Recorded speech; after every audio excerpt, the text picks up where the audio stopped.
It gives me a great honor to be able to introduce a fabulous woman to you.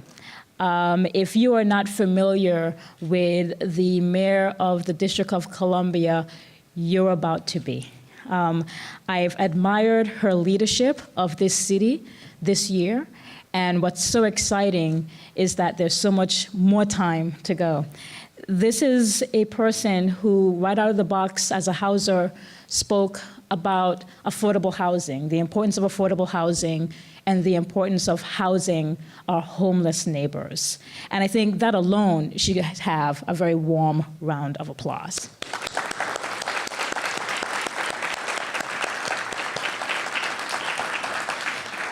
But it didn't stop there. We began to talk about the importance of having safe communities here in Ward 8 and Ward 7 and throughout the city. We have heard her speak to the importance of having green and sustainable communities here in DC. And I was very excited about the recent announcement of the wind farm PPA that was announced this summer. I mean, that is huge. When if the green wonks around here, that is a huge thing where we're going to be powering much of the district government's electricity through that purchase. She speaks a lot about giving people opportunity. People opportunity, and not just developers and not just folks who have businesses here, but folks who live in DC, who have lived in DC for a couple days or for decades. She is encouraging folks to seek jobs. This summer, she very successfully expanded our summer jobs program to young adults, and I think that's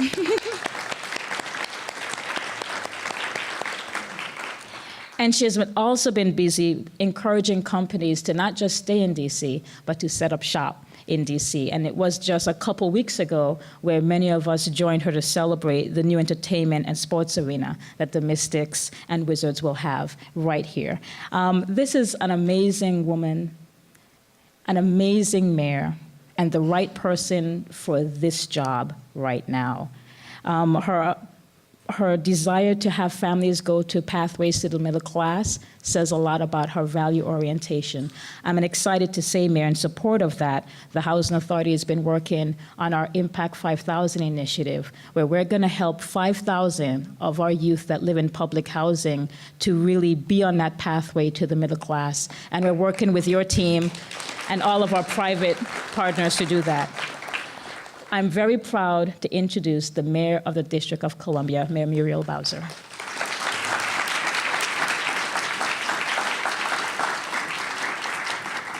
Well, good morning, everybody. I'm happy to see you all here at the beautiful Rise Center. And I want to thank Director Todman. I appreciate that lovely introduction. And my special advisor, Beverly Perry. And I know that the Undersecretary was here earlier, and that is really a great reflection of the work that we are all doing in partnership together, that the Obama administration is again investing in us. I get the chance to say, Marvin, you'll like this, I get the chance to say a lot that President Obama is paying attention to us and investing in the things that are important to us. And I've actually, we can do a lot with him in the next 14 months, can't we, Beverly? And we should focus on making sure that he knows that we're willing partners to help him cement the legacy that I know is that we share, is that the prosperity that is growing, certainly in our city, should be shared. And there are a lot of ways to get to sharing that prosperity. And so I want to hear some more about Impact 5,000, because that sounds like my kind of program. And Director Lacey and I, let me introduce Clinton Lacey to you. Clinton is the director of our DYRS, Youth and Rehabilitative Services. And we were able to recruit Clinton from New York City. It was hard, but we worked on it. And I'll tell you a little story. Beverly and I interviewed Clinton one day during our transition, and we were looking for the best and brightest anywhere possible. Clinton so wowed us that somebody chased him down when he was leaving to go back to get on the train to go to New York City. And I can tell you, I have not extended an offer like that ever before, and it probably won't happen anytime in the future, but we're grateful for Clinton joining the Bowser administration. He's with me today because he is the first director to accept the challenge of riding along with me for an entire day. To see what he thinks is for him to see what it's like to be mayor, but it's really for me to, leech off of his brain and figure out what's going on there, because we've been able to attract some really exciting people to work for us. So we're talking about connectivity today, and actually the news in DC is good about connectivity. We have done a lot to make sure that we are connecting more people to the web and to high-speed connectivity. And the center that we're in now really demonstrates our commitment to making sure that more people have access. And I'm really honored that the district can participate in the ConnectHome initiative.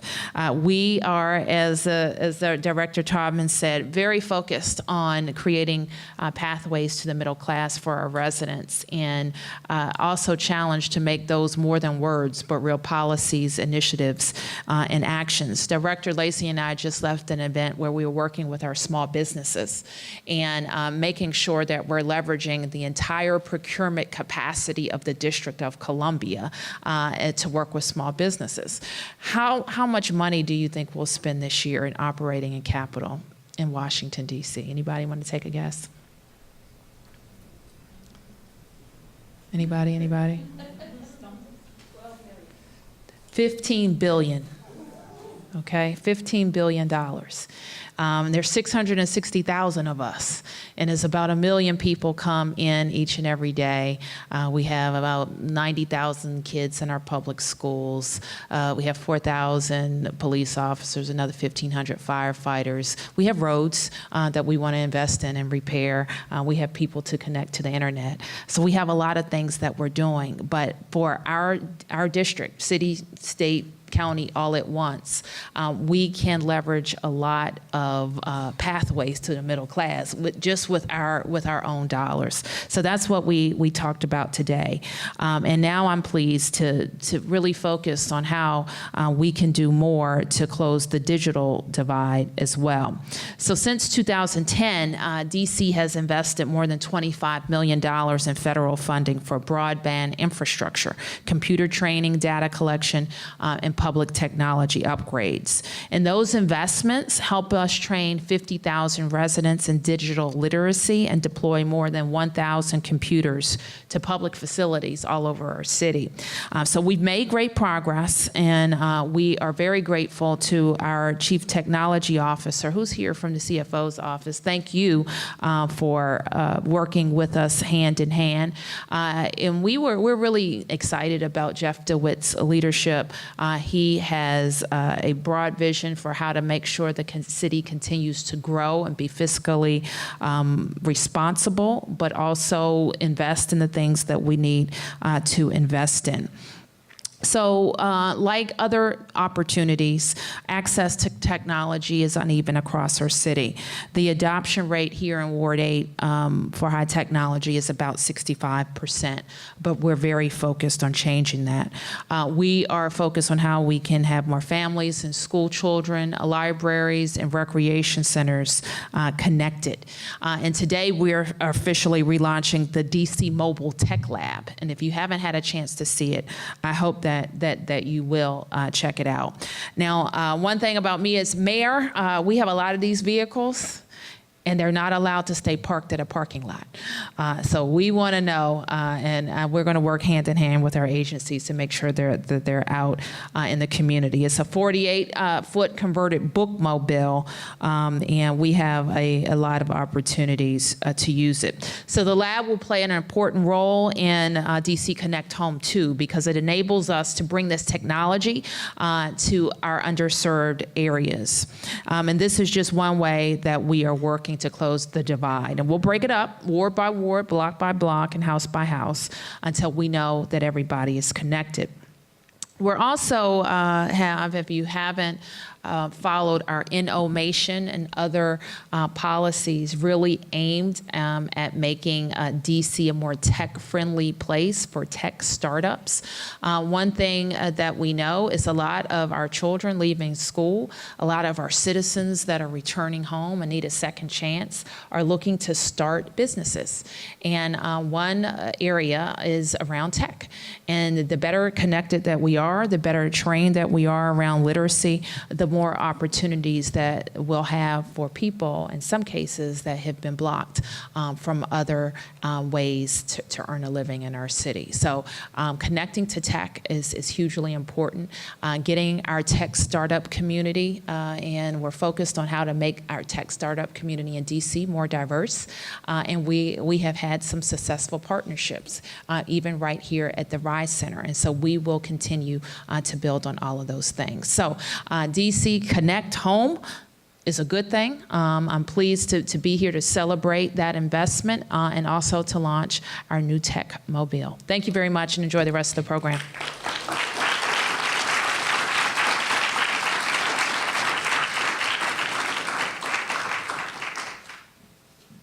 And I think we're going to have a quick next steps conversation. Very good.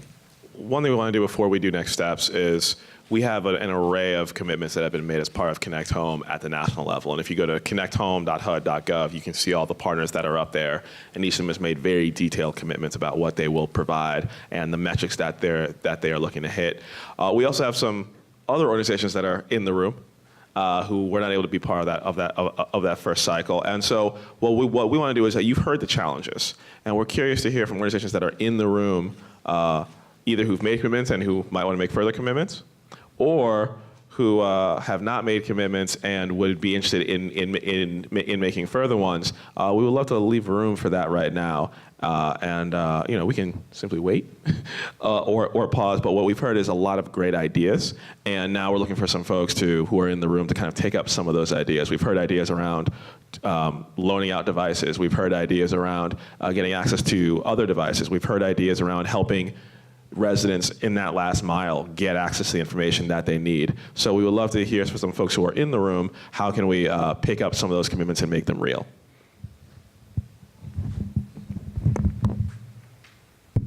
And if you could say your name and your organization. Okay. IT Computer Whiz Kids. My name is Gerard Cooper. One of the things that I've taken from this is that we're building help desks at schools. So we have a program at, let's say, Paul Public Charter School. So we built an area where the kids are learning, but more important, how they can repair the computers, how they can get their parents to come. Because a lot of the parents we found out have computers that are broken. Who better to repair them than the kids that are in this class learning A+, learning how to repair them. So now that pulls everything together where they're getting the literacy, they're getting the computers, they're finding the information that we're trying to get to a parent right there at their school. One thing I'll say before we take a few other commitments, hopefully potential, thank you very much, is we have folks in the room who've made very generous commitments. We have from GitHub, who has given access to their platform as well as a very generous fiscal donation, not just to DC, but to our communities across the country. We have Ploy that is working, and I believe it's 13 of the 28 communities. They are a workforce development platform who's actually setting up kiosks in some of our public housing authorities so that folks can actually get access to their platform and get jobs, whether they have a computer or not. ABC Mouse, very robust early childhood platform that folks are getting to for free. So again, just to see some of the commitments that we have available. We can always use more, but again, just to give you a sense. So we had one from IT Whiz Kids. What else can we say? Bite Back. So I will make a commitment for Bite Back. We commit to helping this initiative train residents of DC Public Housing on digital literacy and how to use a computer. And we can also commit to helping provide some devices. We refurbish and repair used computers. And also for IT Whiz Kids, another round of applause. You see, we're in full telethon mode here. So, All right, we've heard other things that we need to do. We would love to get one more commitment before we go to next steps. Hi, Angel Rich with the Wealth Factory again. Currently, we do financial literacy and digital literacy training. So we would like to commit to provide financial literacy and digital literacy training here at the Rise Center, where we're already a program partner. I've actually already reached out to James about this. And basically, we do a partnership with General Assembly, who teach us coding. And so we bring kids in and we do sort of a work study program where we provide free coding classes for them while we're also training them to be financial literacy advisors. And in return, we give them free community service hours back to their school. And we're currently working with Benjamin Banneker High School right now. So we would like to explore and expand that to all the different high schools and bringing in kids to receive that digital literacy training right here at the Rise Center in Ward 8.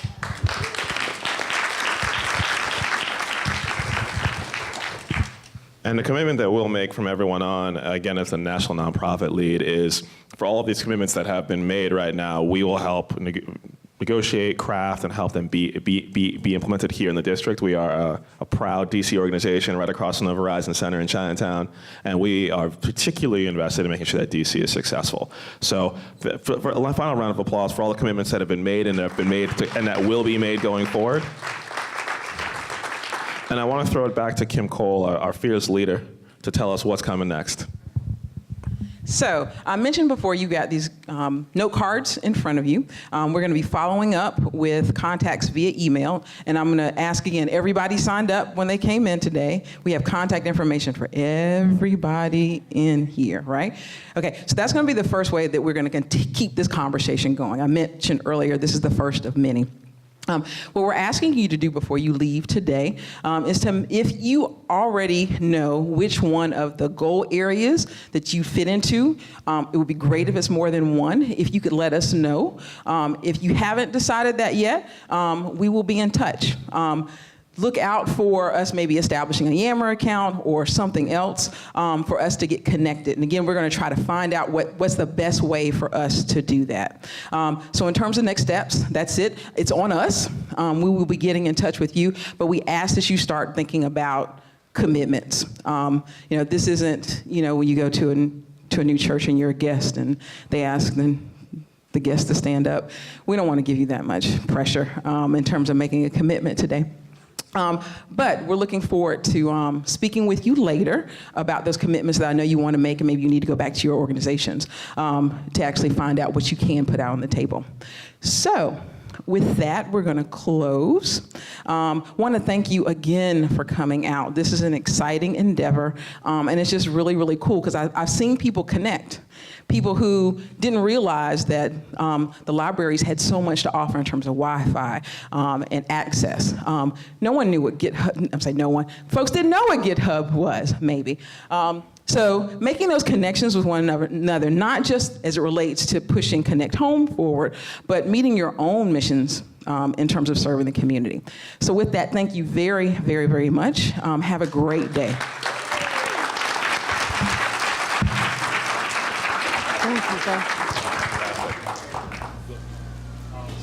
So we went from a capacity of about 7 or 8 to about 10 to 15. And as I said, we're going to focus. See, that's what it looked like originally. After we got from DCP. So this is where we're coming from. ADA accessible, so we have wheelchair lift right behind. So these are all iPads. Yep. So what would you do here?